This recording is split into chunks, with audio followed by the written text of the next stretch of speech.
previous and several presentations, but today we are going in details in that. And maybe Mathilde, for next webinar, we could just to altern, we could choose a more concrete topic, just to have a balance between theoretical topics which are necessary and also more concrete topics which are maybe easier to understand, but also necessary. So I'm going to share my my screen, and please don't hesitate to stop me for asking questions or comments. It will be a pleasure. Okay, thank you.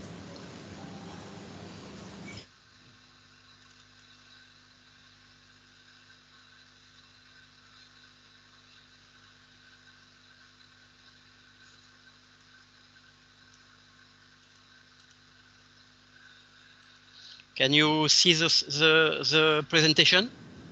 Yes, Yes? I will. Okay.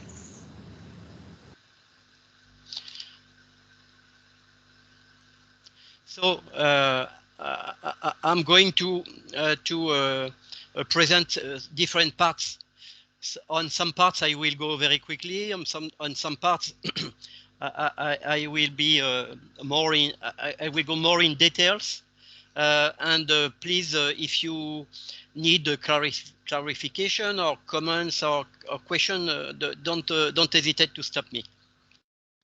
The first thing I'm going to present is just a reminder about the ACP strategy to be implemented in the field. And then I will stress on the importance of prevention in agroecological crop protection. We already talked about that with, for example, preventive measures such as the use of augmentorium. And also when we talk in general about the strategy of practices to implement in the field in a previous presentation. Then I will stress on the changes which are needed to implement ACP strategy, and mostly the preventive measures and practices in the field. And after that, it will be like a series of cooking recipes. We'll see what the diversity of preventive practices that are available, and you will see it's a large range. And after that, we'll see also that the prevention practices for crop protection are also have also positive effects for other criteria and ecosystem services. So we start by just a reminder to repeat what ACP is. ACP is the application of agroecology principles to crop protection, and as agroecology, it can be described by three components. First one, a scientific field, interdisciplinary. Second, a set of practices to be designed and implemented in the field. And third, a set of social interactions between a large number of actors along the chain value from the field to the food system. I remind also some characteristic of ACP strategy.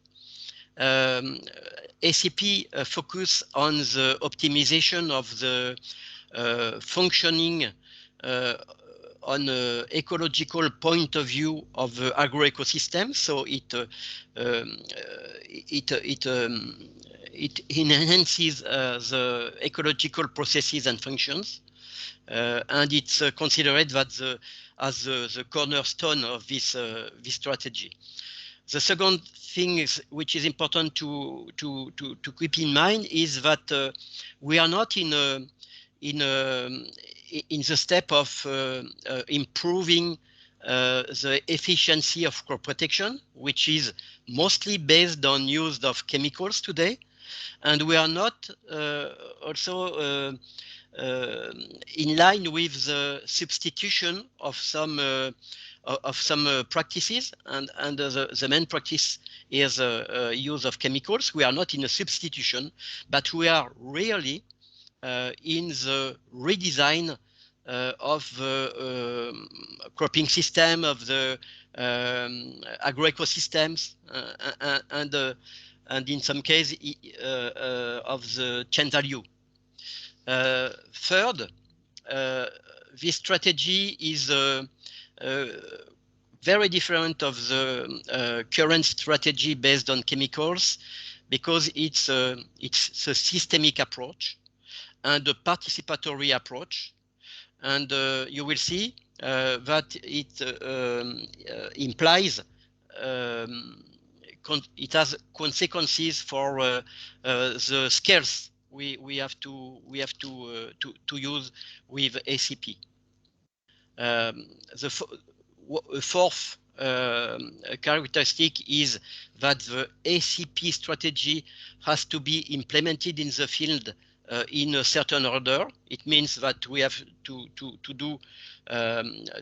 use, for example, a practice only after or only before another one. And this order, we'll see which order is it, and you will see that it's quite simple to follow. In the theory, and it needs a lot of requirements to follow in the field.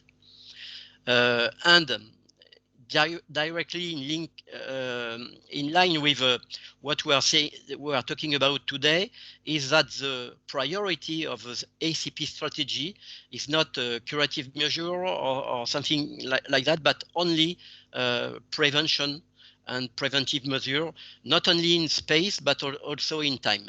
We will see that after. And two other characteristics: the scales. We already dealt this point before during the previous presentations. And another one interesting is that it mixed the classical scientific knowledge and also the empirical, the farmer and other actors' knowledge, more resulting from the field experience. So now I would like to stress, but we'll come back on this point after, that we have a new position to adopt. First is to have in mind that we have not to reason like reason actually in with agrochemical crop protection. We have new scales in time, scales in space, and scales also for sharing information or sharing practices between farmers, for example. Another thing important we talk about like that last time on this topic is that we need to have a good knowledge in certain fields. In the biological field, we need knowledge, for example, on the pest, on the natural enemies, on the microorganisms. Well, on the plants, on the soil, and so on. We need also to have a basic knowledge on the ecological field. I mean interaction between, for example, animal communities and vegetal communities, but also between soil and the aerial part of the agroecosystems. And so we have also to take into account a knowledge, and for me it's more and more important on social field. What are the strategies of farmers? Are they in line for moving from, for example, agrochemical crop protection to agroecological crop protection? Have they the capacities for that? What are their habits? What are their motivation, and so on? So it's, for me, it's very important, and mostly because also to the need of interactions between all the actors along the chain value. A word to say that ACP can be ineffective. It will be ineffective. We know that before starting, if we want an immediate result, as we push on a button, like we are doing for several decades now with pesticides, for example. And if the conditions are not met, I mean, if the scales we have to reason and to work are not met, if we have not enough knowledge on biological, ecological, and social topics, if we don't know the motivation of all the actors and so on. But it will be effective and sustainable. I stressed on this point before during the previous presentation, that the main aim of ACP, like agroecology, is to contribute to a sustainable agriculture. And so if we have, for example, the good scales, such as time scale, space scale, it will be effective. And some experiences that I could describe in next presentations show that if we adopt these scales, these new scales, not only in the words, but also in the acts, it will be effective. We also have to keep in mind that we have to ask the good questions. And for example, the good question at the beginning is not to say to ask how can we implement the practices, or when, or how much does it cost, and so on. The first question, the good one, are why do we have to adopt an agroecological approach? We have already answered to that in the previous presentation. Is it hoped by the actors and mostly by the farmers? If not, we have not to develop this approach. Do the whole actors want to move in this approach? Well, all the questions to know if we are sharing the same information and the same hope to move from agrochemical crop protection, and in a wider point of view, in an agroecological approach, agrochemical approach, to an agroecological one. Other requirements are needed to hope that it will be effective. We need to have rules and a regulatory framework for crop protection. We have to take into account the motivation of farmer. You see, I stress a lot on this point. For me, it's the most important. It's more important than the technical points. I think if the actors and mostly the farmers are not motivated to move, and we can understand why. For example, they could not want to move. We have not to start this approach. We have to have training capacities, and for example in the what for cam project, you have a lot of tools in this field, and we have also we need the capacity of sharing information, sharing knowledge, sharing practices between actors and mostly of farmers. And second things important is that before starting, yes. Yeah, I just have a question about that, because when you say that the farmer must be interested by the approach, very often they need a demonstration, or they need to see that it can work. So how can we do to show them that it's possible? Because here, especially in the PREC area, as we discussed last time, so farmers, they never tried this kind of approach. So how can we, how can we propose this approach? Yeah, so it's a good question. It's a key question. It's difficult because there is everywhere in the world aversion of farmers for risk, and it's easy, for example, to show to a farmer that if you apply a pesticide on a plant, you will see a dead insect, or it's quite easy. It's not the same thing for agroecological approach, because as I said before, we need to wait for results, not immediately, but in a mid-term or long-term scale, and nobody knows when we begin how long does it take. But now we have some experiences in the world showing that, for example, in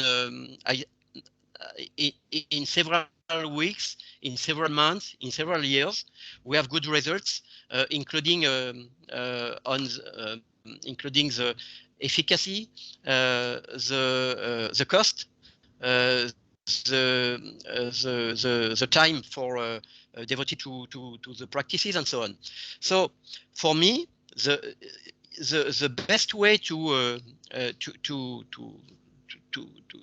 for that is to have discussions very clear with farmers, to explain that no, it's impossible to except for some practices, but I'm talking in general. It's not easy to show you a demonstration that it will work immediately, as you are used to having that. But we can explain what is the principles, what is the process, and what kind of results can we wait for. So it's a crucial point, and for me, it's only with a description, for example, of other experiences, and also to take time with farmers. But if farmers are not convinced, we have not to adopt this approach, because we are sure before starting it that it will not be working, because a key point is that the farmers themselves are motivated to move, and because they don't want to take risk, and we understand for that, it's normal, it's difficult. So it's why I stress on the need of time. Another thing is that if you prepare, it is illustrated by the present slide. If you prepare very well this transition phase, you can, for example, implement technical support, but also policy support. If policers, who are very important actors also, are once the move from agrochemistry to agroecology, So they can with other actors design and implement policy support with incentive, for example, for farmers to reduce the risk of for example, loss of production or loss of yield.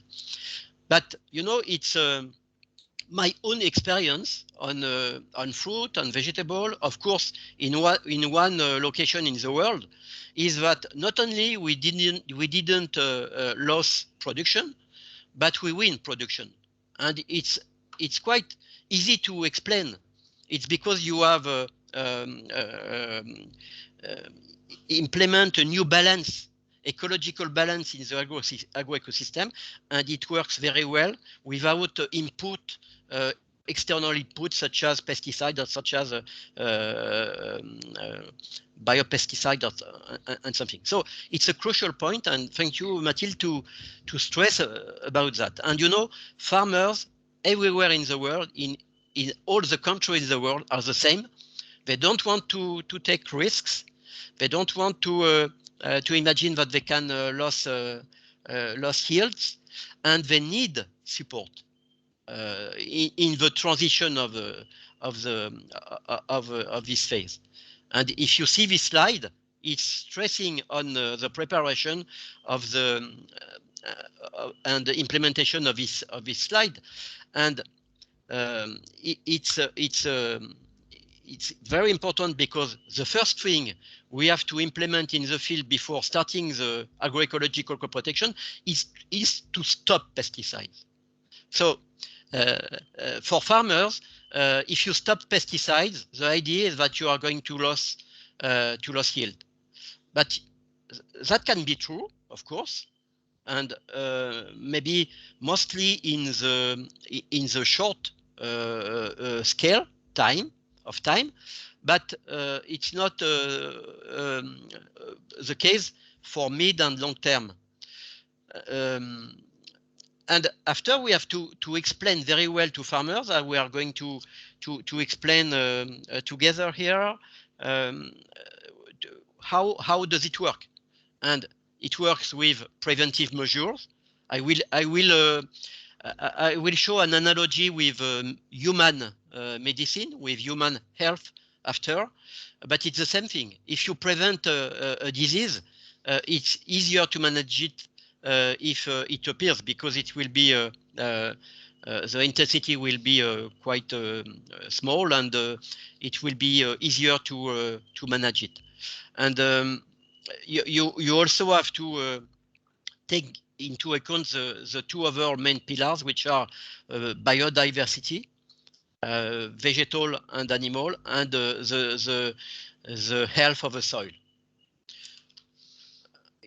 Does it answer to your question, Mathilde? Yes, sure.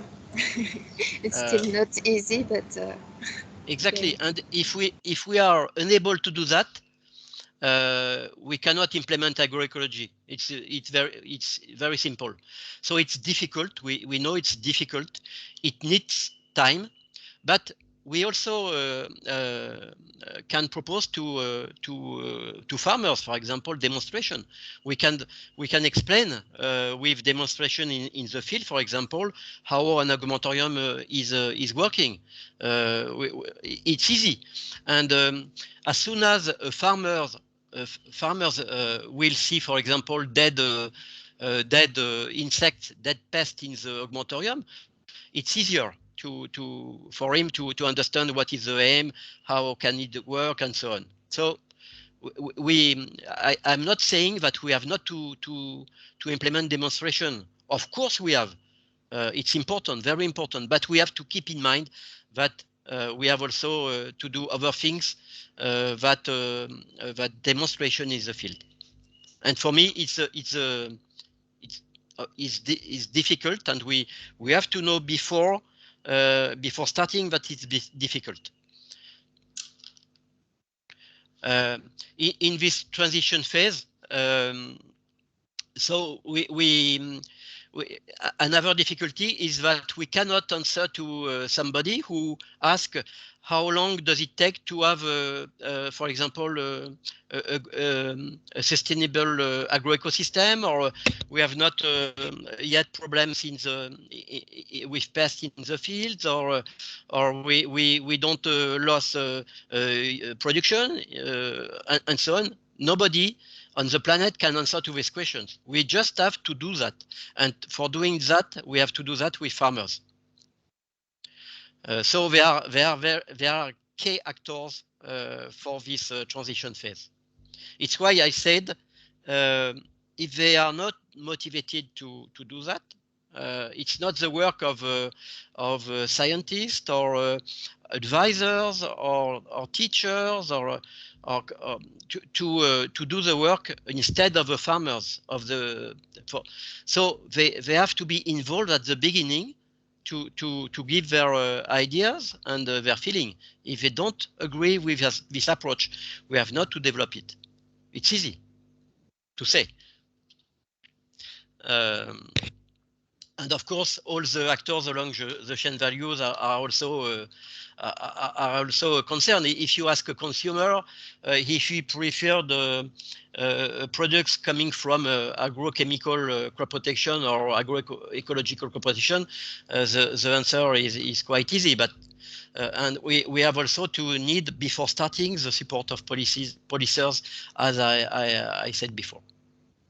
Now I come on the ACP strategy. Just to, it's a reminder because I talk about that, but very quickly last time or before, I don't remember exactly. But here is a strategy to implement in the field, and you will see it's a lot of it's a high range of practices that can be used in the field by farmers. The first step here is the compliance with regulatory measures. It just means that we have to adopt the law in the country or in the area or in the province where we are. It's easy. The second is to have and to share reasoning and to share practices at the landscape level. Then the third, at the farm level, we also have, and I place this step here, but it can be moving inside the different step. We need to monitor, to check, to assess what is the situation in the field, and not only for phytosanitary reasons. For example, what is the level of pest, what is the pressure of the disease, and so on, but also for other criteria. What is the level of biodiversity in the ecosystem? What is the level of the health of the soil, and so on. And after that, it's the aim of the presentation of today. It's what can be the preventive practices for farmers at the agroecosystem level to implement in the field. So we'll come back to that. And you see, it's only here that I will include the use of pesticide, because in this approach, it's not a dogmatic one. And if we need pesticide, we will use pesticide. And in certain situations, I stress to say that pesticides are needed, but not at the beginning of the strategy, only at the end of the strategy if it's really needed. And you will see, before needed pesticide, we have also a large range of non-chemical practices which are also curative to use. So here I don't want to spend a lot of time on that, because it's not the center of gravity of the presentation, but it's just to show you that we have a lot of practices or rules to respect, or regulations at the for example, the national level, or the provincial level. The second concerns landscape, and it's the same thing. We have some landscape rules to respect, or some landscape practices to share and to adopt. For example, if you see the last one, the use of agroecological infrastructures, or but we can call that biodiversity corridors, or we can implement that in the fields, but also between the fields at the landscape level. And so it concerns all the farmers, for example, of area. That concerns the farm level, and you see it's a generic presentation. So I start with the choice of the location of a farm, but in most of the cases, of course, we have not this choice. But for some farmers, it's the case. And after we have, for example, you know, it's very rational. We have to choose the crops adapted to the pedoclimatic condition and so on. We have to, for example, to adopt the good crop rotations and sequences. We have also to adopt the right, for example, certification, or way we want to adopt for answering to the market and so on.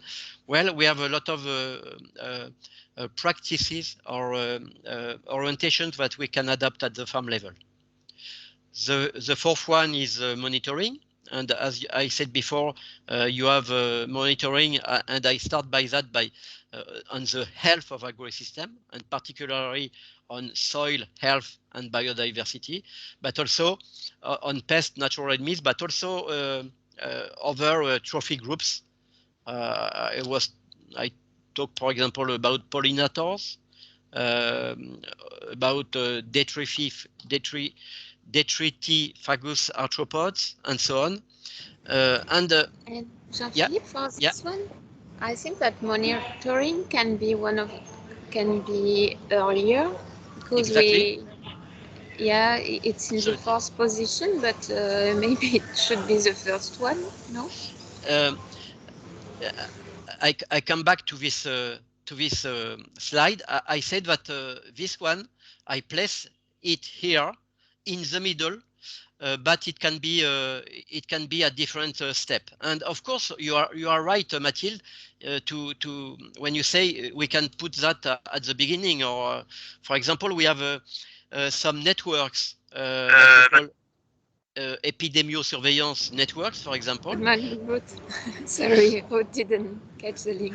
Morning. Of course, we for example, we have some epidemiosurveillance networks to see at the level of a landscape, for example, if there is what is the pressure of a disease, or what is the infestation of a pest, and so on.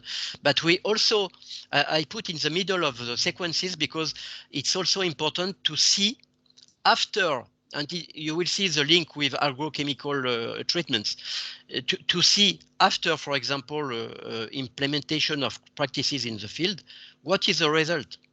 And for example, if we did that with agrochemical approach, we could easily check and assess that the level, for example, of pest is not good even after a treatment.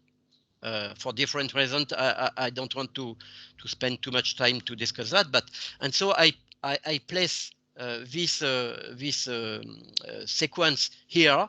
But you are right; it can be at the beginning, and it can also be at the end of a strategy. So okay with your comment, Mathilde. That is just to illustrate how can we, for example, it's just on insect, on pest and natural enemies, but also pollinators, how we can harvest and check the insect or arthropods. Now for preventive measures, I will come back on that, but you can see that we have 6 categories of preventive practices. The first one, I started by that, is to halt pesticide treatments. And after, you will see, it's just based on prevention, biodiversity, and soil health. So you have, for example, prophylaxis. We have already dealt this topic with augmentorium presentation, soil health, vegetal biodiversification. So it means biodiversity, biological control, and I will explain that behind this word.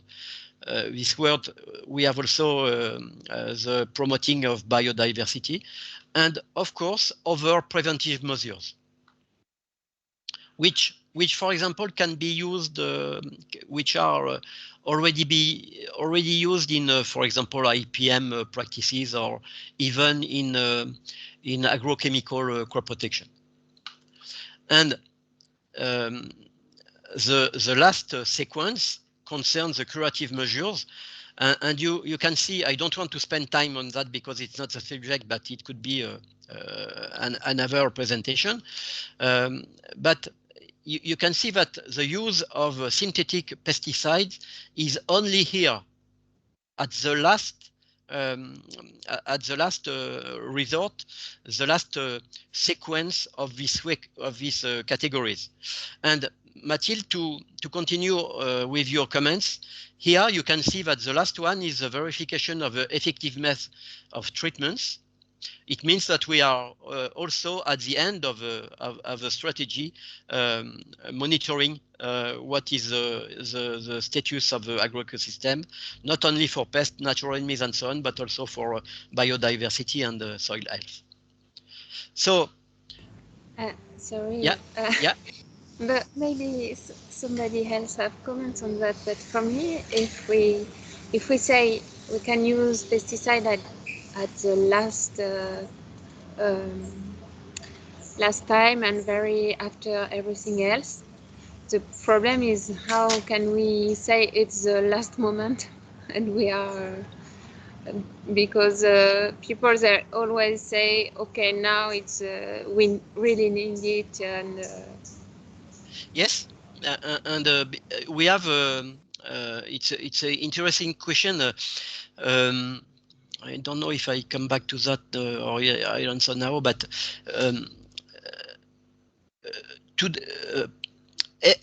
all the actors are used to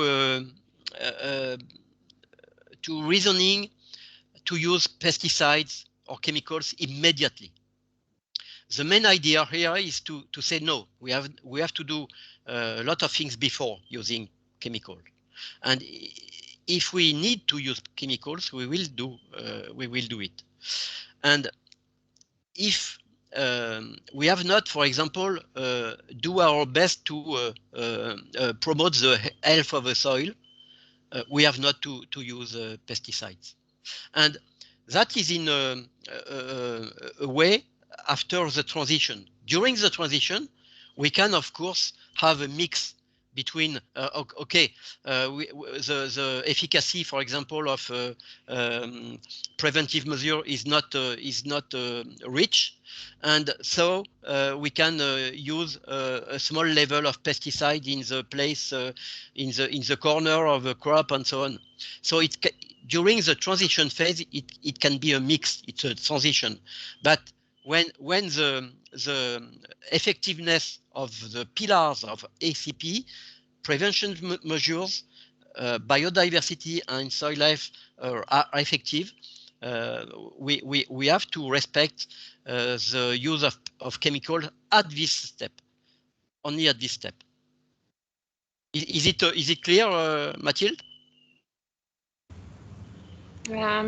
I think it's the most complicated part because because people always say, okay, now it's the last moment. They see one snail in a rice crop and they say, okay, if I don't do something now, it will be a big impact on yield. But Yeah, Yes, I don't know. We can discuss later about that. no, no, no, But, no. It's important. I would like to take the example of IPM. In some definitions of IPM, we have more than 100 definitions of IPM, but in some definitions of IPM, there is a stress on preventive measures.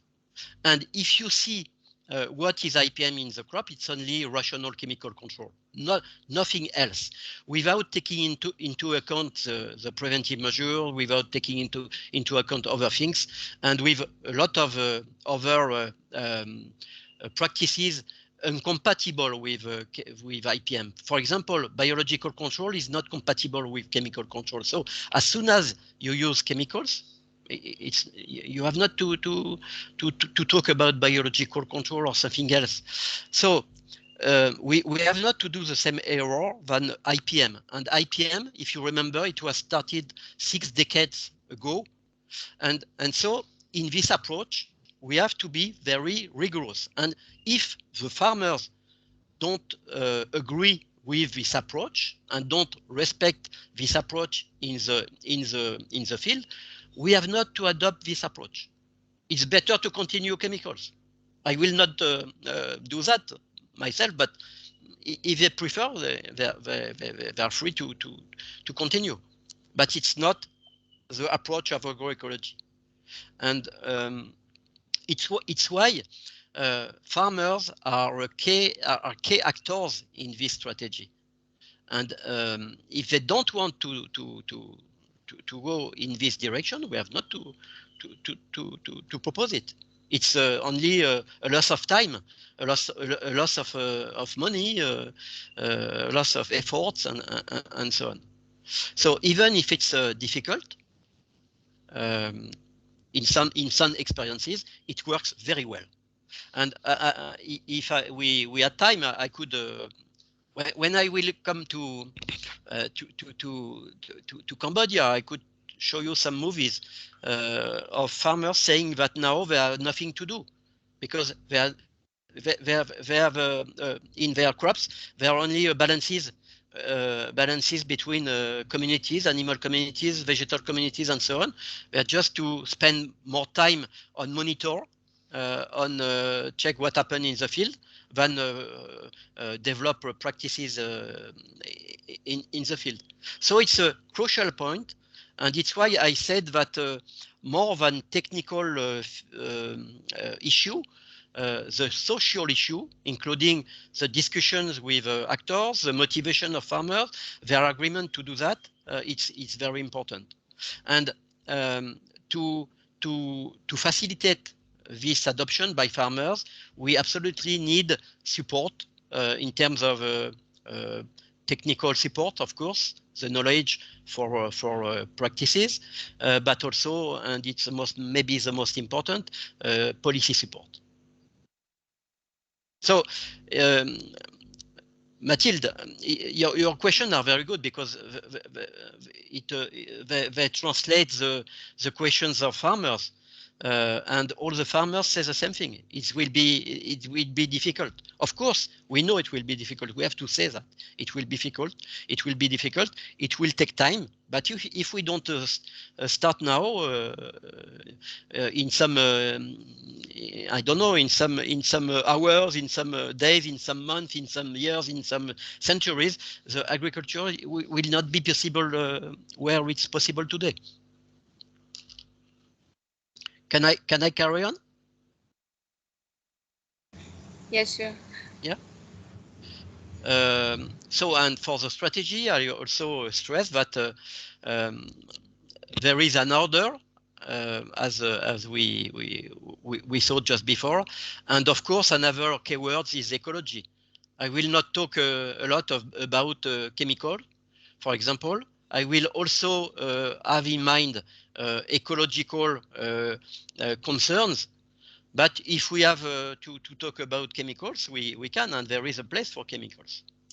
But the two main keywords are ecology and order for the implementation of ACP strategy.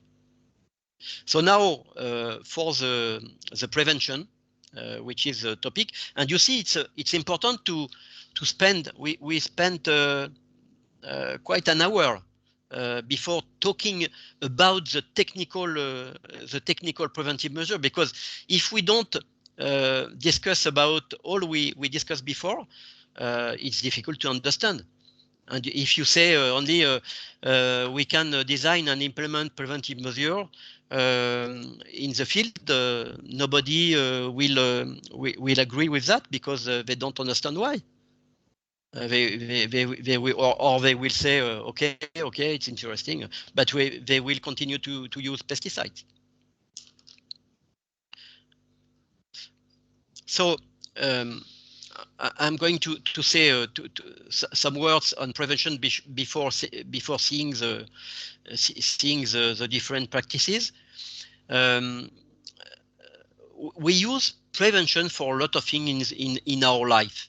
Of course, for medicine, for road safety.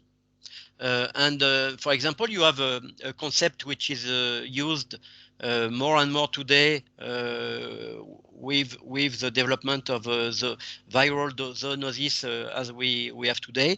The concept of One Health. It means only one health between human health, animal health, environment health, is the core tool is the prevention.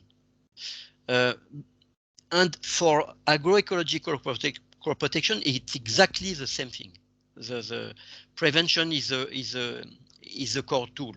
But if you look at the crop protection today around the world, everywhere, in the northern countries, the southern countries, developing countries, in developed countries, and so on, it's only used on crop protection, and it's prevention. We use pesticide not for curative measures, but as preventive measures. And it's like if you take during your life some medicines to prevent a disease, and you understand that you can have different diseases. So it's not rational. And I wanted also to stress that the range of these preventive measures that you will see is very wide, very large. And before using pesticide, we have a lot of things that we can do. I want to stress on the analogy with medicine. It's very important, because medicine for us is every day, and for a crop, it's the same thing.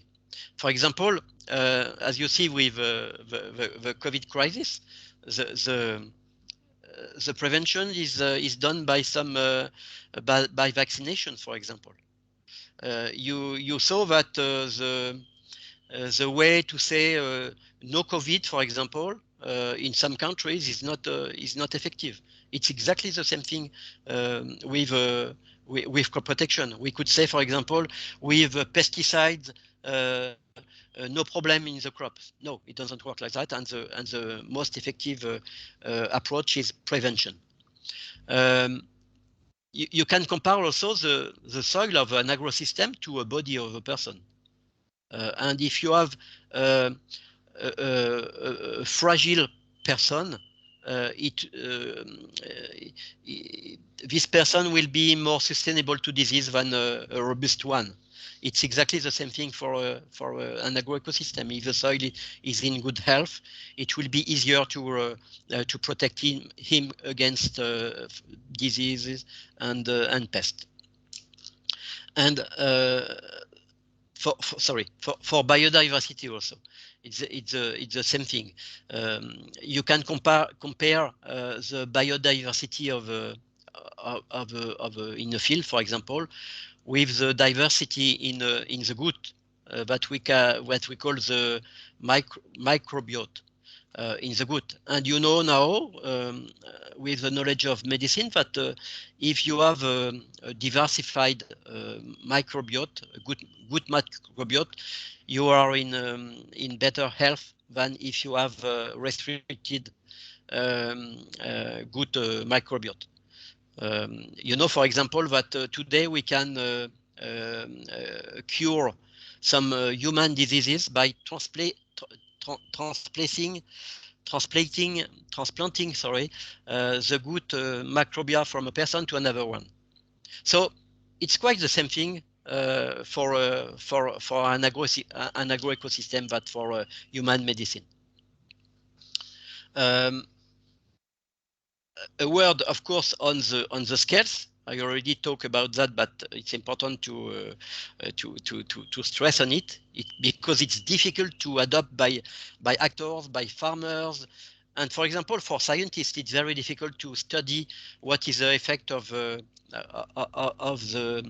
at a large scale than in a small plot of a farmer. And it's the same thing to understand for a farmer that the landscape effects can play in his own field. So if we keep the same criteria, the same scale that today, we have not to adopt ACP. If we talk about ACP, of course, we talk about ACP in the field, in a crop. But we have also to take into account other scales in time, in space, and also for sharing and information and practices. I'm not going to spend too many time on that, but it's what I said before, not to have a reasoning at a small plot, but at a larger scale, not at the level of the farm, but at a larger scale and so on. But of course, we also have to take into account the scale of the field, the scale of the farm, but other things also. And we have to recognize for scientists what we are, for some of them, of us, that it's very difficult to take, for example, new scales such as landscape scales or even planet scale. In time, it's the same thing. ACP cannot work if we don't take into account a larger time scale than the time that we use today. The scale we use today is just we plant and we harvest, and it's the cycle of a crop, if you want. But between two cycles, or we don't mind what can happen. And of course, because it's a transition period, we have to be very careful to the transition period conditions. Before starting ACP, we have to implement all the support conditions, technical, social, but also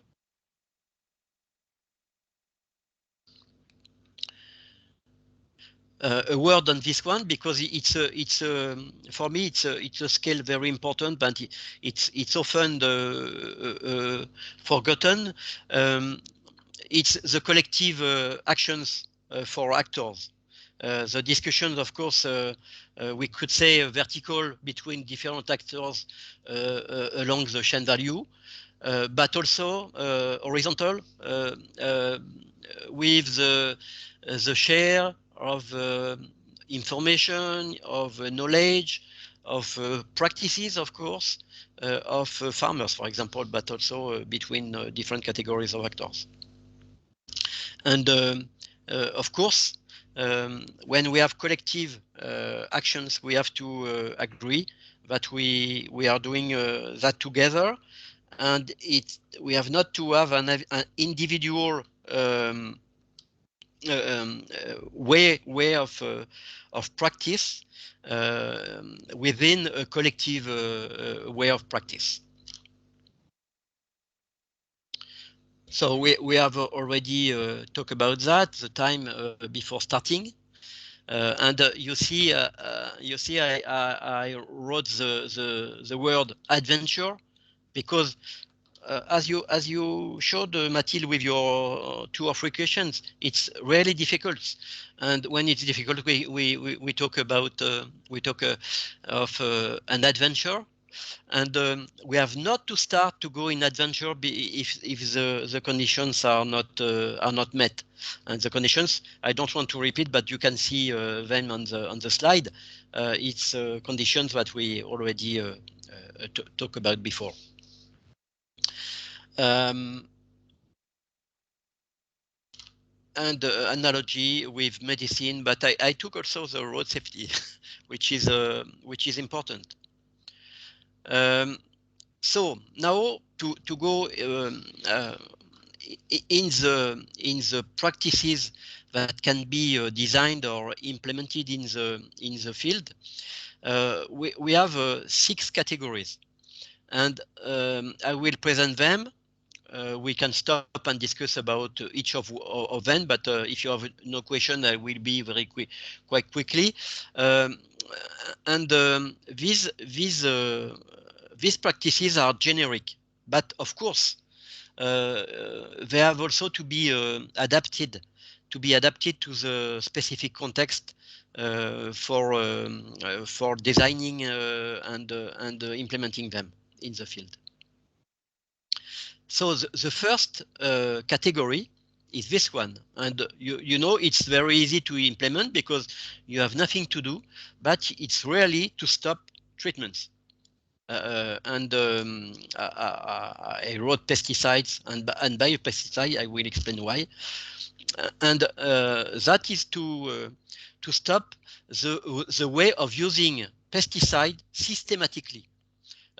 With, for example, a calendar of frequency of treatments and so on. And I wrote the end of insecticide, herbicide, fungicide, nematicide. It's the first thing to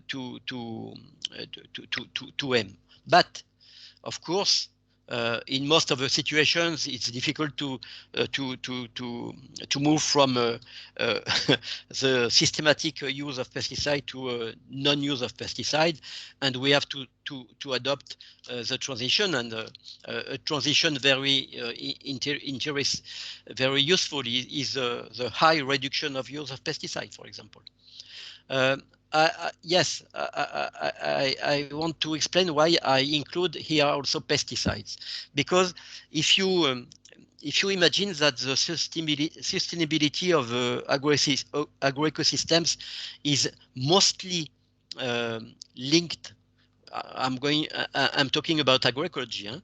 If the sustainability of an agro-system is mostly linked with the good functioning of the system, the good interaction between animal and vegetal communities, you can really easily understand that biopesticides have exactly the same effects than pesticides. I mean effectiveness on pests, for example, or diseases, but also side effects on natural enemies and pollinators and so on. So on the principles, if you use pesticides or if you use biopesticide for an ecological point of view, it's exactly the same thing. But you will see when we talk about that for using as a last resort, of course it's better to use biopesticides than synthetic pesticides. But for both of them, you have advantages and disadvantages, and we can talk about that after. So it's important to say that the first thing to do is to stop the treatments. The second one, we already talked about that for an example, which was augmentorium. It's excuse me.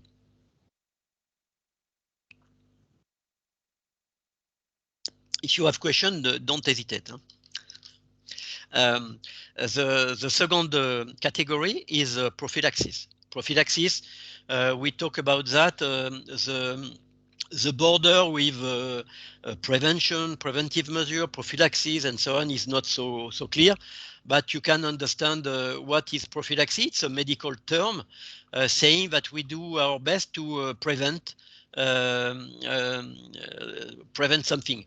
It's different that, for example, a preventive measure based on biodiversity, because biodiversity can also be implemented for other aims than crop protection, for example. In this category, we can have a three strategy. The first one is to make the crop escape from the period of infestation or infection of diseases. And so you have, I don't want to spend too many time, but you have different practices to implement. For example, an adaptation of a sowing date is a very evident practice, and so important and so effective that we can use at this time. We also can limit the intensity of the infestation or infection by, for example, the choice of a different cultivars for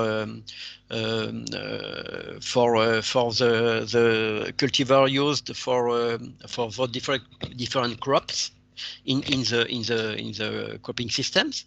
And third, the reduction of the risk by different techniques, for example, cleaning the sources, destroying the infections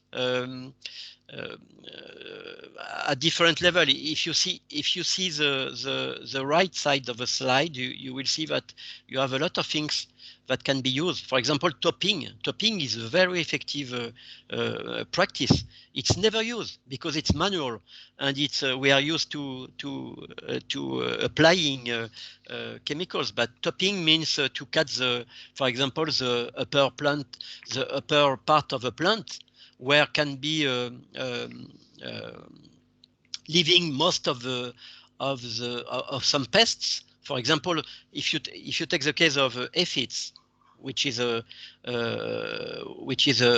main category of pest, most of them are located in the upper plant of a plant. And if you cut the upper plant of a plant, you will eliminate a large quantity of aphids, for example.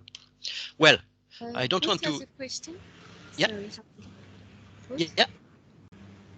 Yeah, Philippe, can I have one question indeed? In your previous slide, you said the false seedback technique, and you're talking about uncultivated plant diversity. Can you please elaborate a bit? Here? Yes, that's thing. False seedback technique, what does that mean? And yeah, management of uncultivated plant diversity. I mean, that means like, okay, I don't fully understand that. Okay, you don't know what is false seedbed technique? No, that's one of the things, yes. Yeah, okay.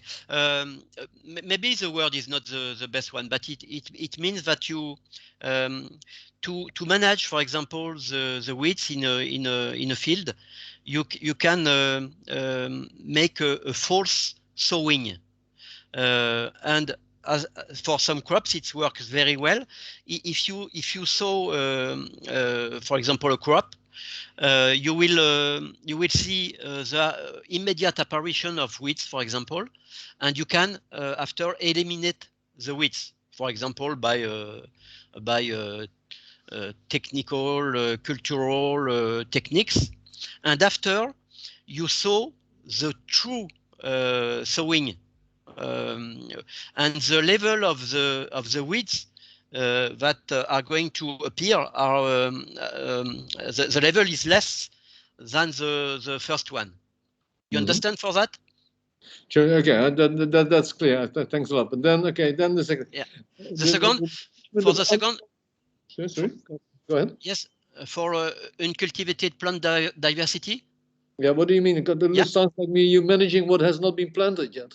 Yeah, it's easy to understand. For example, if you take into account an orchard of fruit of citrus or mango or I don't know what, if you don't spray, and it's the case because in the first category we didn't spray herbicides, you will see, for example, weeds. And instead of killing them, you can manage them. And if you manage them, for example, by flowing, by the frequency of flowing, by the high of flowing, and so on. And according the width you can prefer, you can enhance a category of, for example, natural enemies.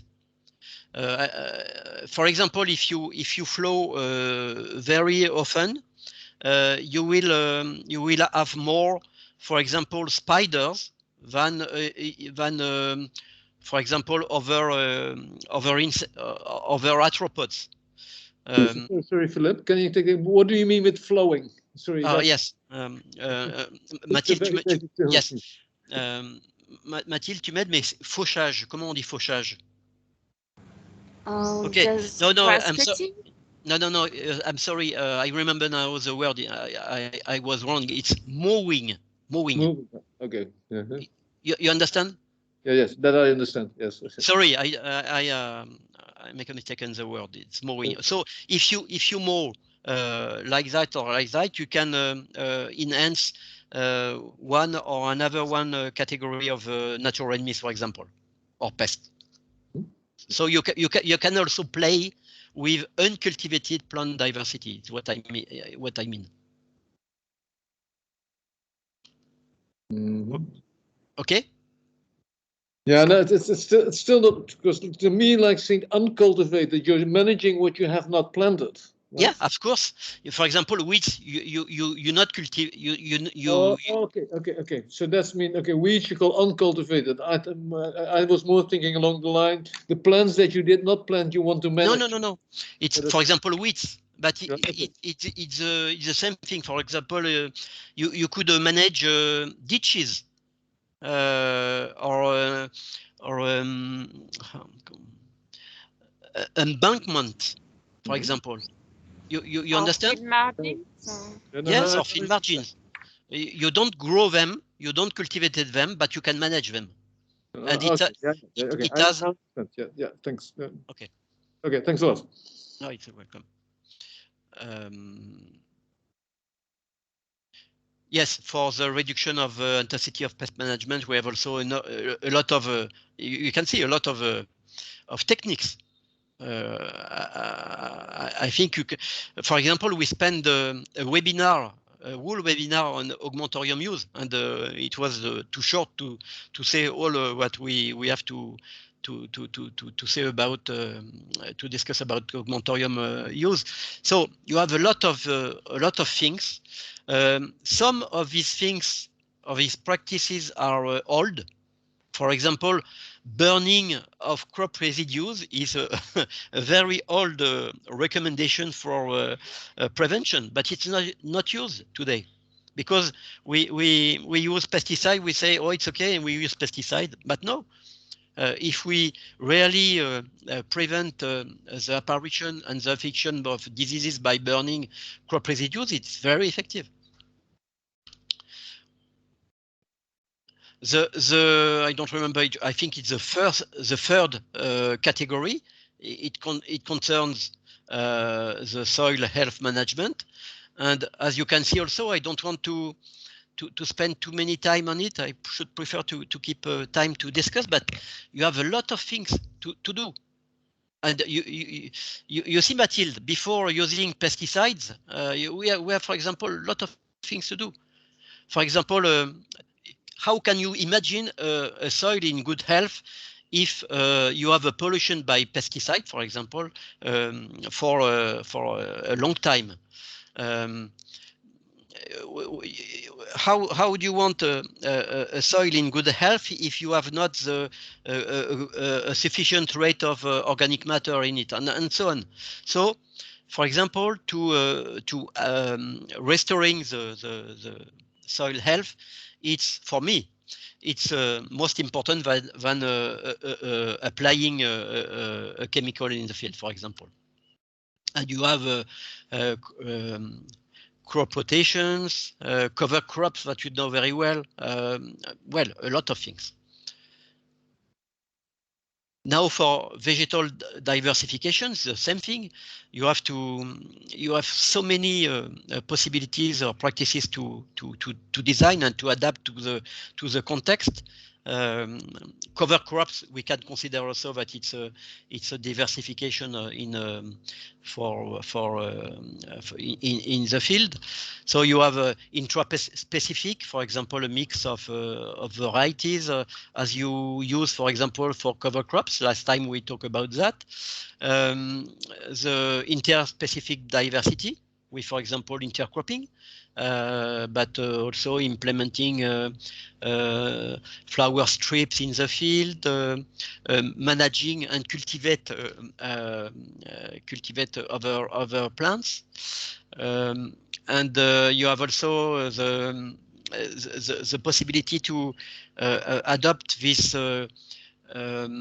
improvement of vegetal diversification at the level of the farm and the level of a landscape, for example, with, for example, the implementation of ecological infrastructures, crop diversification, for example, at the landscape level for to diversify the crop and not to, for example, grow the same crops in the same area, as it's done, for example, in some areas. I think in a lot of countries. The fifth category concerns biological control. So when I talk about biological control, for me, of course it concerns the different categories of pests, but it concerns also mostly insect with conservation biological control. That means we do our best to keep or to improve or to restore the different trophic groups and, of course, natural enemies which are native from the region. It's better than the classical biological control, which consists to go in the native area of the pest, for example, and to import it for establishing in the new area. And of course, for example, if you want to implement conservation biological control, you have to halt pesticide use is the first thing. If you use pesticide, you have not to imagine to implement biological control. It will not work. So a lot of biological control can be applied to disease or not? Yes, of course, Mathilde. For example, there is a field which is increasing today is the use of phages to fight the, for example, bacteria, phytopathogen bacteria, and you can use is the case in what we call biocontrol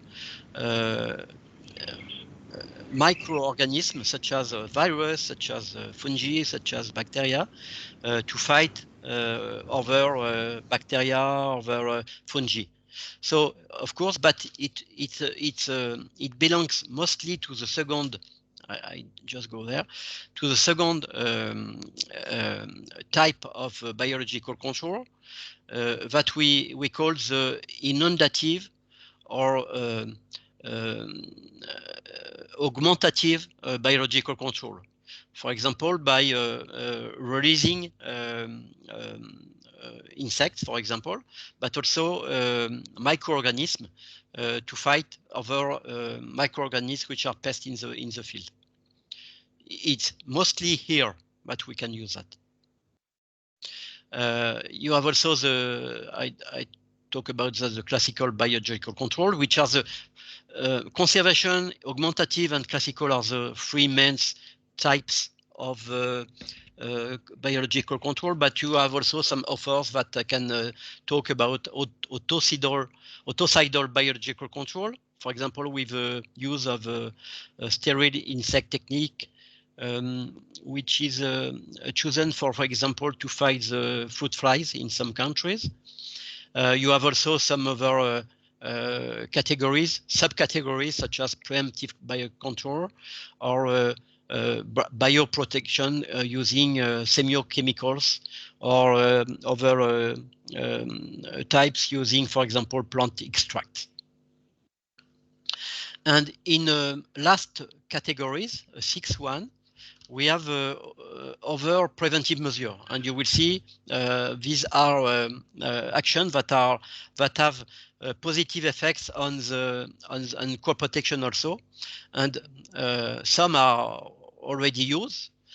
For example, the integration of animal and vegetal in a farm, it's very important. For example, for managing crop protection in rice. You know that in some countries, and it's now the case, it's new in France, but it's the case in Camargue, which is a rice growing area in France. We use for example ducks, but we have a lot of things like that, and we can of course use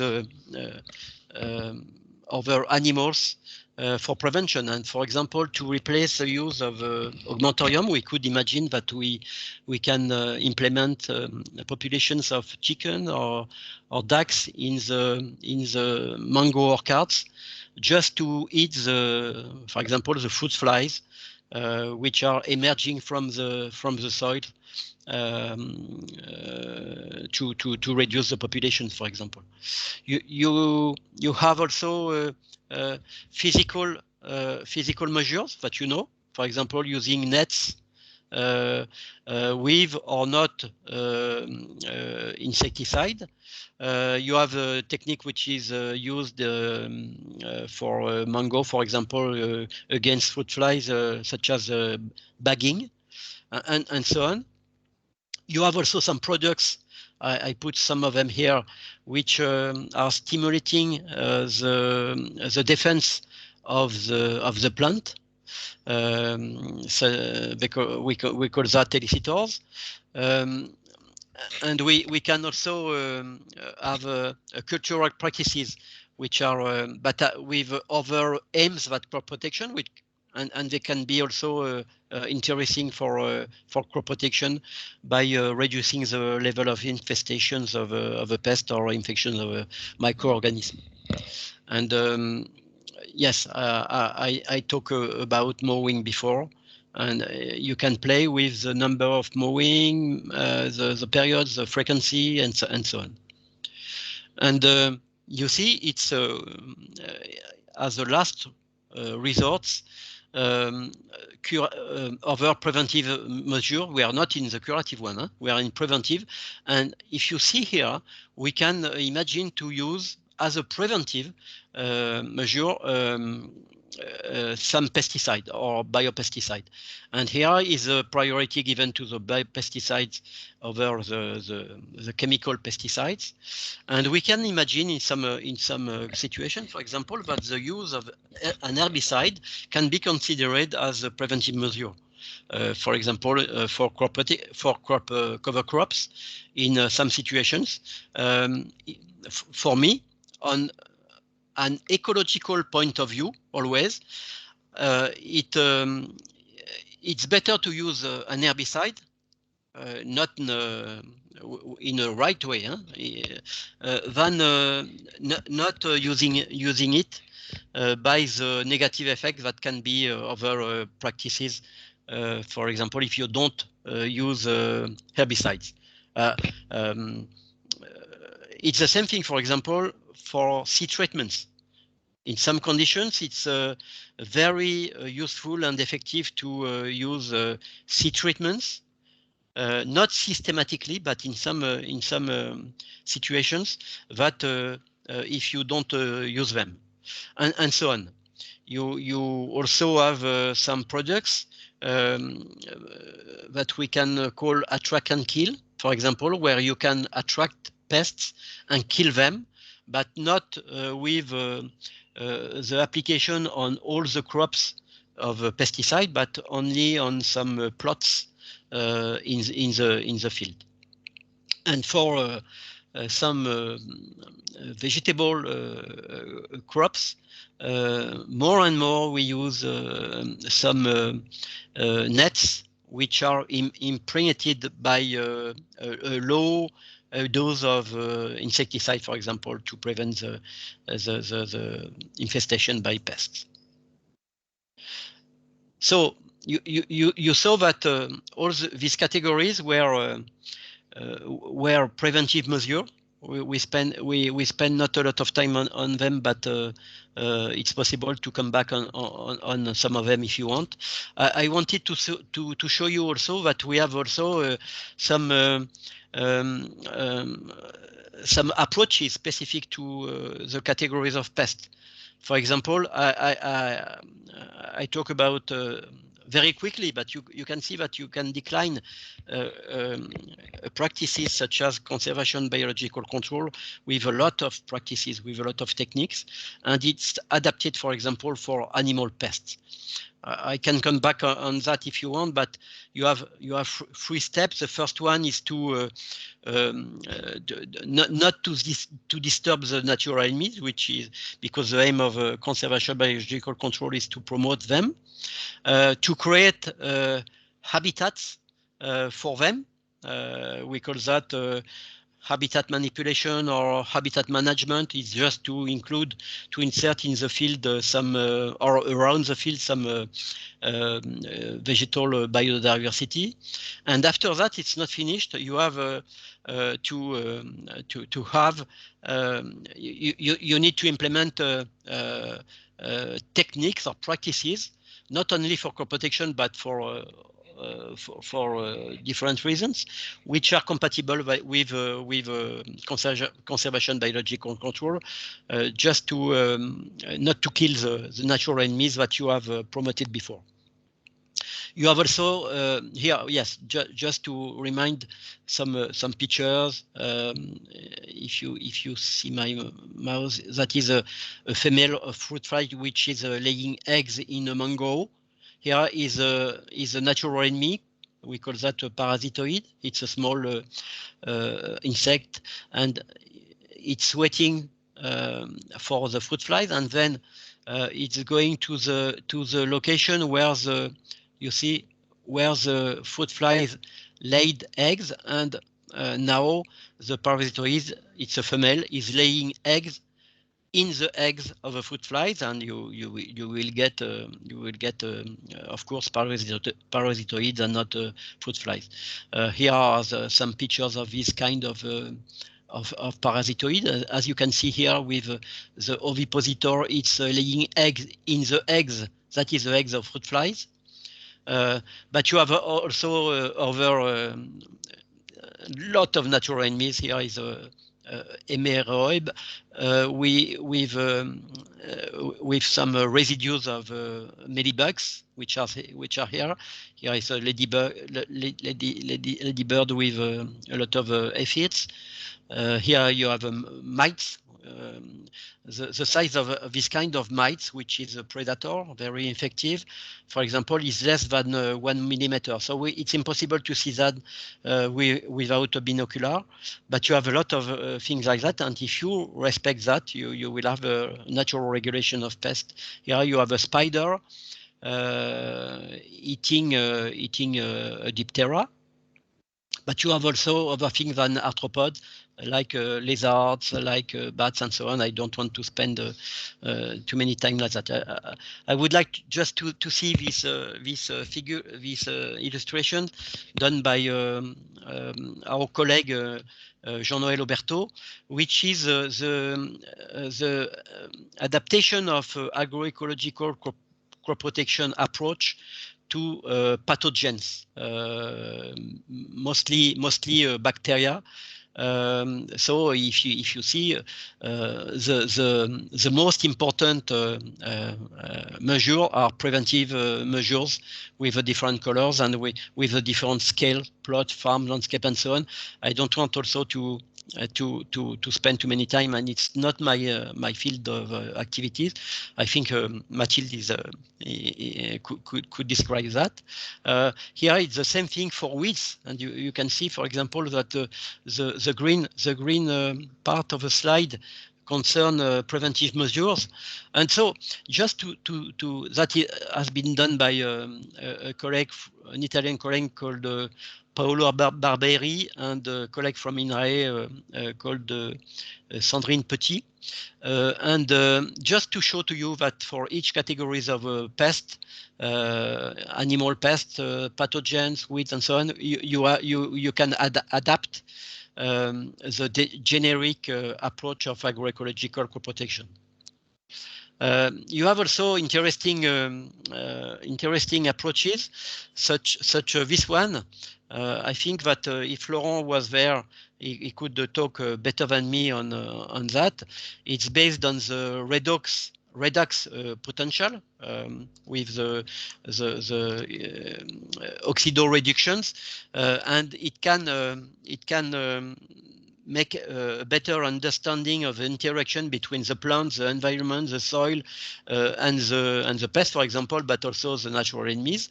And you could usefully read this recent paper from Olivier Husson, which is who is a CIRAD colleague. Here is another approach devoted more to a phase of a crop. It's in French, sorry, but it's easy to understand what it means. It's devoted to the phase of implantation of the crop in the field, and you can also decline, adopt, apply the principle of agroecological crop protection to this phase.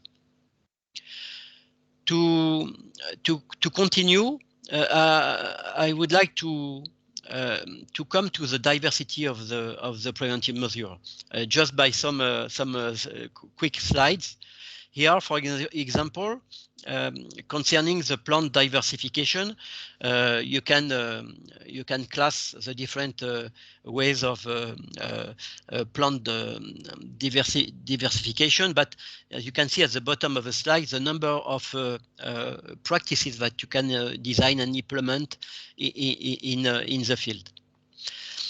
This slide represents a balance between on the left side the different available practices of prevention, and on the right the only one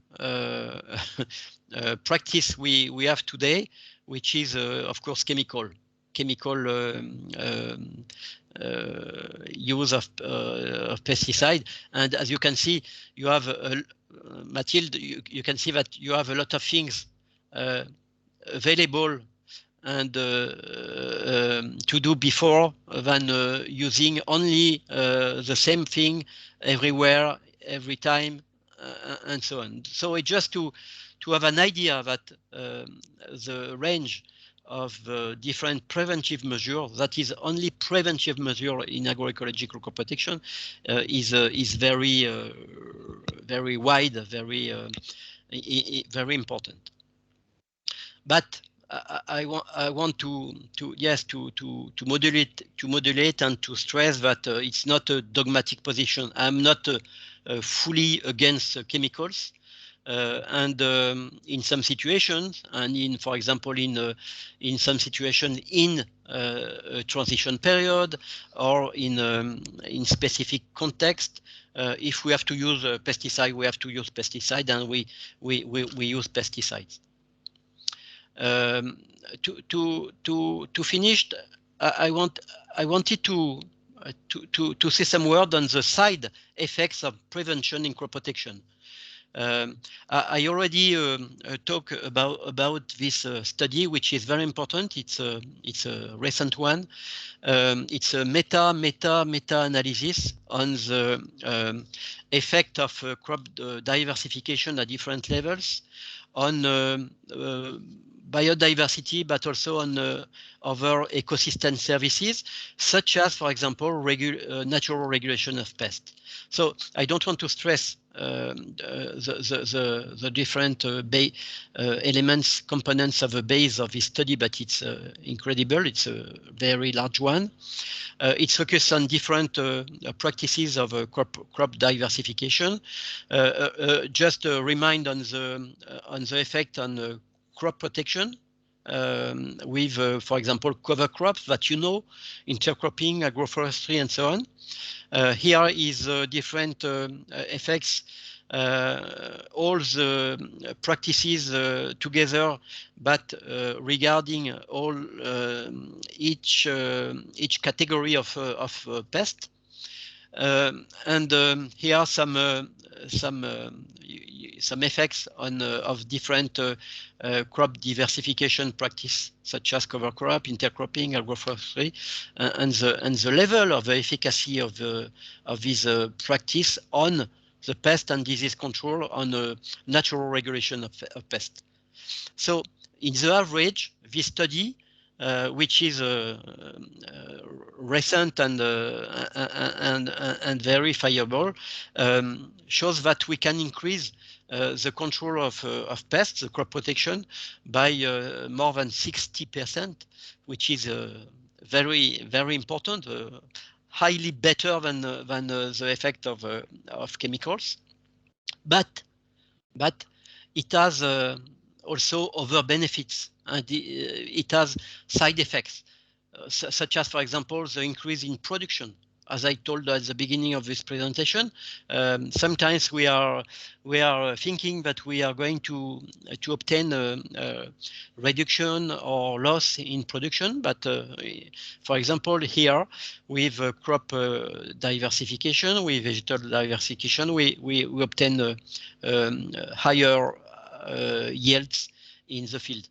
Also benefit for the quality of water, for the quality of the soil, and so on. So just to show that we also and often have benefits on other fields, and also here on biodiversity. If you use crop diversification, you can have average of increase of more than 20% in associated biodiversity. It means in new vegetal species of species or abundance of plants. And if you have the possibility to monitor and to check what happens for animal biodiversity, mostly insect and arthropods, you will see that they are very numerous also. So I stop here my presentation to keep some time to the discussions. And it's always the same the same last slide to show that if we don't spray in the field, but we have also friends that can help us to regulate and to control pests.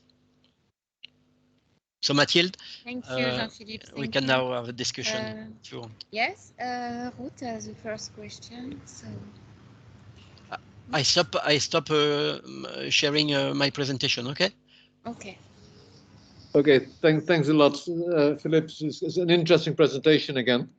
And the only thing you raise our curiosity mentioning this study, well, what is it, 85 countries, 60 years or something like that. I was planning to take a screenshot of the details, but it's too late. Do you have a soft copy of that article or in any place reference where we can find it online or anywhere else? And in that case, could you Absolutely. share it? I will send the DOI, but I can send also the paper. But That if would you be very much appreciated. Yes, if then you we if print you it out if and you we want, have it in our office here. yeah. But it's an incredible. I'm going to share again my screen. Mm-hmm. It's an incredible, really incredible study, mm-hmm. And it's difficult to understand, but that if we see the result of this kind of study, we continue to apply chemicals and we don't use crop diversification, for example. Well, I try to share.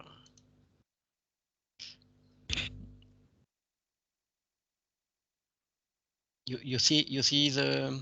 Yeah. See it again. Slide 5, wasn't it? Yeah. Okay.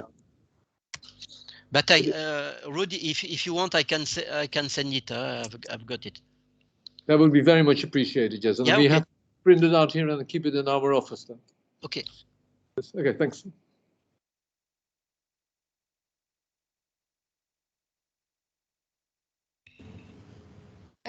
Okay, so Kakada, if you have a question. Yes, thank you, Mathilde and Philippe. Yeah, I'm not understand very well about the point 2. They're talking about the prophylaxis. I feel it's similar to the other prevention measure. Could you distinguish about these 2 points? What is the prophylaxis talking about? And thank you. Okay, thank you very much for the question. It was a question of Ruud some times ago, I think. And when I talk about that, I said that the border between preventive measure, prophylaxis are not so right. And prevention is a very general term. Prophylaxis is a medical term, and I use the term prophylaxis just to separate preventive measure coming from, for example, biodiversity or soil health. But I agree with you, and I'm not able to propose you a clear distinction between prophylaxis and prevention. So, but for me it doesn't matter. The idea is to go to go in the right direction. But I'm going to think about that in details, because it was also I think Ruud, you asked this question some presentations ago, I think. And I'm going to think about that, and I will give you some words on that next time if I find something interesting. But don't worry, you can put that inside. For example, I place augmentorium use in prophylaxis. Because it doesn't belong to biodiversity, to soil health, to other preventive measures such as biological control and so on.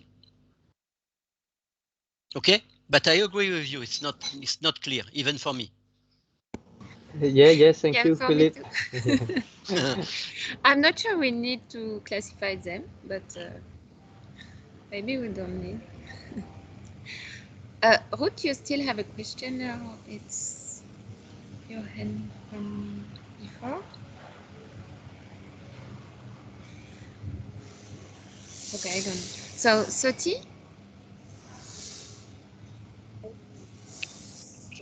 Good morning, Mathilde, Jean-Philippe, and everybody in the screen. I'm so yes. I think maybe I don't understand well about the one slide that you mentioned about the farmer are a key actor for apply the agroecology, agro for apply the ACP. Sorry, yes, for apply the ACP. Yes, that I want you to describe more about that, because for me is I think that is farmer is not only the key actor, but consumer is also the key actor too. Because nowadays in the Cambodia, contact farmer they uh, apply the agriculture product, or they do the agriculture for according to the consumer or according to the demand. Yes, thank you. Yes. That one a little bit. Yeah. Thank you. Yes, I completely agree with you. I don't have something to add. I said that farmers are important actors, mostly because they practice in the field, and nobody can practice in the field in their place.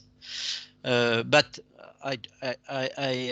I said also that consumers are important actors, such as policers, such as advisors, such as teachers, scientists, and so on. So I completely agree with you. And consumer can have a way to induce and to facilitate the adoption of agroecology, because of course they don't like to to eat too much chemicals. So I completely agree with you. I have nothing to add to your words, Sati. Yes, okay, thank you.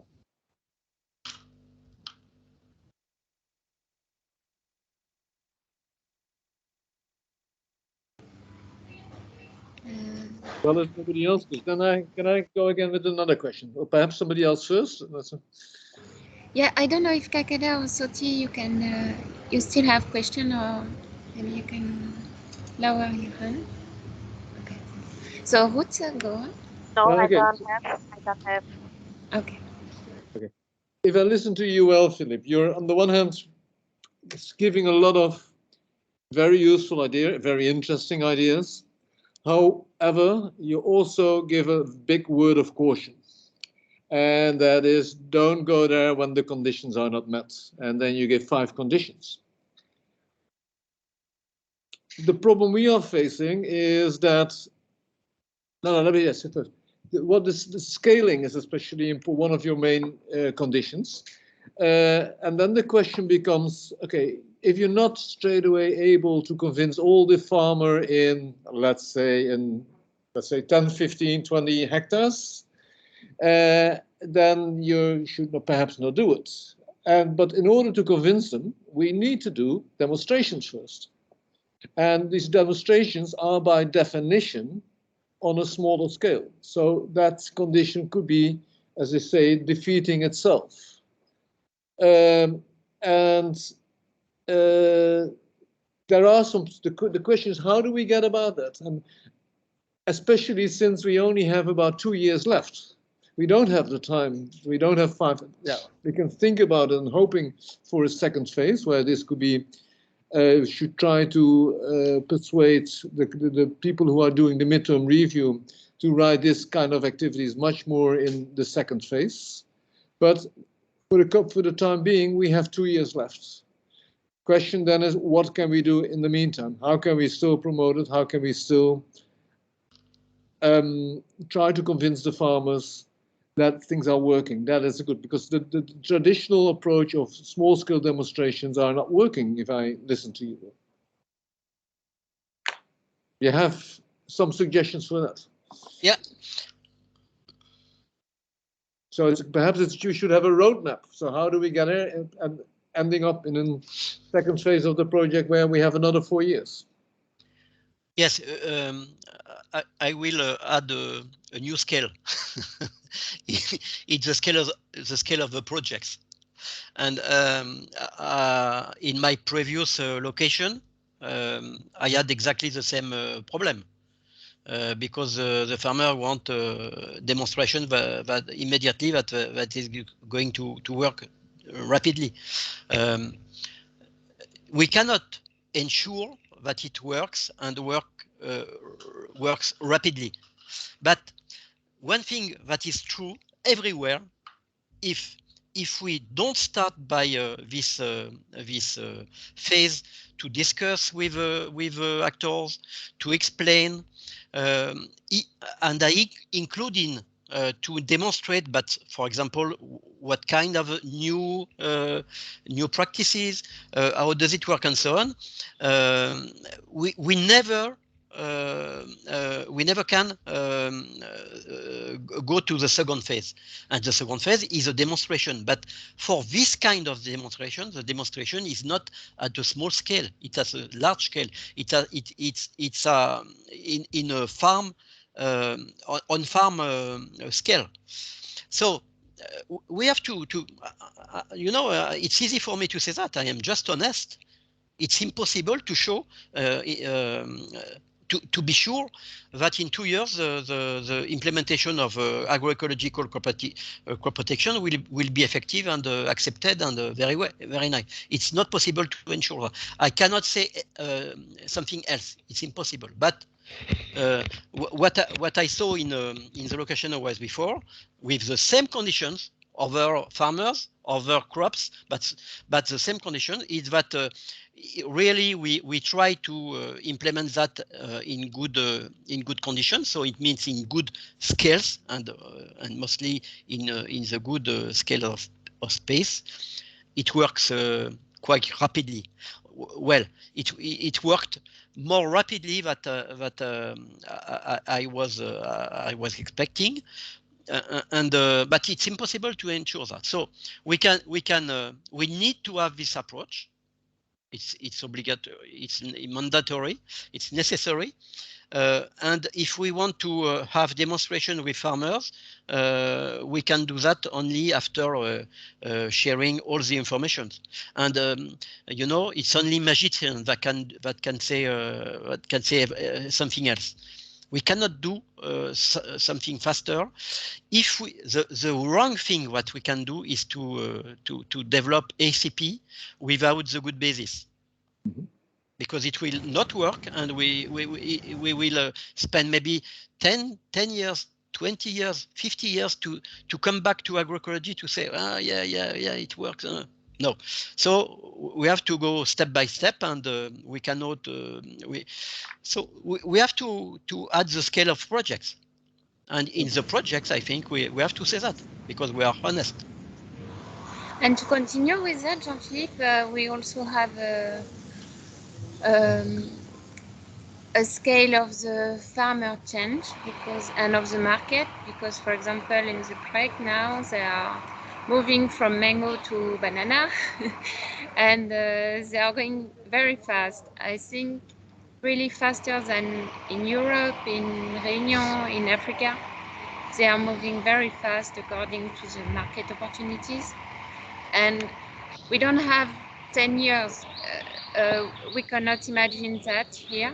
So I guess we have to start with the fastest measure we can, and after to bring something like a general point of view on the management of all the crop in the area. But if we focus on one crop, I guess we will fail. We need to focus on one area. Absolutely. I have nothing to add. It means that you have well understood, and we are not. The aim is not to increase the yield of one crop. No, absolutely not. The yield is to have sustainable agriculture in some areas. So perfectly agree with you. And if the change is very quick in Cambodia, for example, in the zone where we are working, it's very relevant to adopt an approach with a large diversity of vegetation, but also of crops. So if you have, for example, banana and mango, it's easy to move from mango to banana, and in another decade to banana from banana to mango. So yeah, I agree completely. It's the area which is important. And I think we should also then tackle the issue from different angles. Let's say you have to the crop diversification. I mean, we should get, and I think the Department of Agricultural Land Resource Management, they are also in favor of this approach, I would assume. Correct me if I'm wrong, Matilda. You know them much better than I do. And we should, like the Sati said, work through the lines of the influencing the demand for specific agricultural produce with certain standards. And then in that sense, in the other provinces, and also in Kandal, work through the agricultural cooperatives to find a medium to get them adopt things on a larger scale, or at least unify a group of farmers together in a larger area.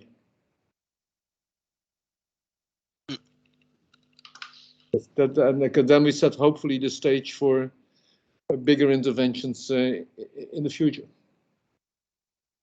But you know, to add something in this line, I am confident. If I don't take the scale of project as the main scale, because we are not magicians, I am quite confident, because it's this approach, if you take time, it's easy to understand, and we don't need 20 years to explain that to farmers or consumers or all the actors. It's very easy to understand, and I think most of the actors will agree with that.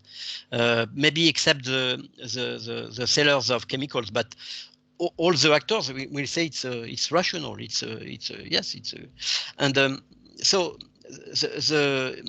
if the whole actor system is okay with this approach, it can be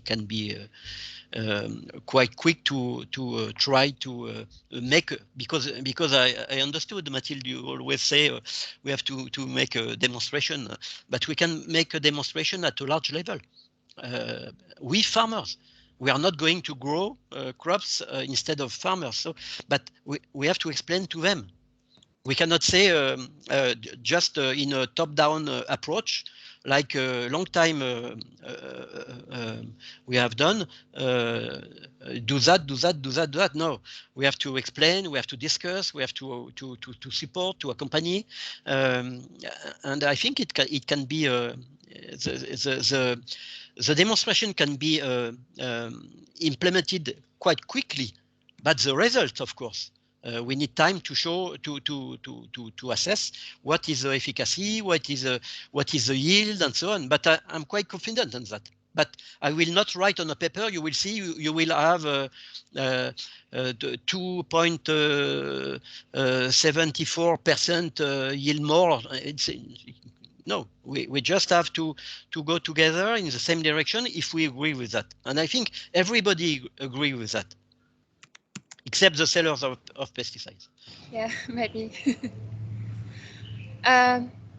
Thank you so much. I'm sorry because I have another meeting, so I have to leave, and I guess it's the end of our session. For next session, Jean-Philippe, I don't know if we will manage to have a session before the end of the year, so let's discuss by email. But I hope in January you will come by yourself and see. I hope so. Yes, and have a face-to-face meeting. Maybe in the mango orchard or somewhere. I hope so. So thank you. There was no more question. I guess we can stop the webinar now. Thanks a lot to all of you for joining. Thank you, Mathilde. and bye-bye to everybody. Yeah, thanks a Yes, lot, thank you. Jean-Philippe, for your Thank time. you. Bye bye, Matthew. Bye bye, Thank you. Philip. Thank And you so, very much. Bye see you bye. all very soon. Thank Yes. you. Yes, thank you. Bye See you bye. soon. Bye-bye. Thank you very much. Akun.